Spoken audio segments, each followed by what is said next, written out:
আজও সকাল থেকেই ভ্যাপসা গরম, আরও এক সপ্তাহ চলবে এমন অস্বস্তিকর পরিবেশ সে বলছে আবহাওয়া দপ্তর। সরাসরি জিলাম করঞ্জাই আমাদের প্রতিনিধি রয়েছেন আমাদের সঙ্গে। জিলাম, একদিকে তাপমাত্রা যেমন বাড়ছে তার সঙ্গে পাল্লা দিয়ে বাড়ছে বাতাসে আর্দ্রতার পরিমাণও। আবহাওয়া দপ্তর কি বলছে, কেমন থাকবে দক্ষিণবঙ্গের আবহাওয়া?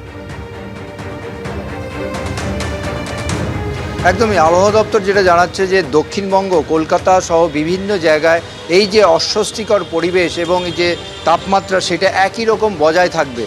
বৃষ্টিপাতের সম্ভাবনা খুবই কম আছে, হালকা বৃষ্টিপাত হতে পারে, তবে সেই হালকা বৃষ্টিপাতে তাপমাত্রার বিস্তর কোনো যে হেরফের হবে তেমন কিছু নয়।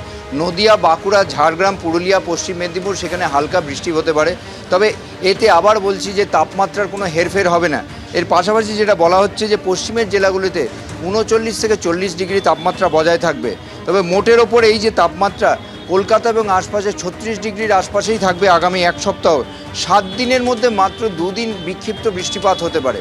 আর উত্তরবঙ্গে আজ থেকে বৃষ্টিপাতের পরিমাণ বাড়তে পারে তেমনই সম্ভাবনার কথা আবহাওয়া দপ্তরের তরফে বলা হয়েছে।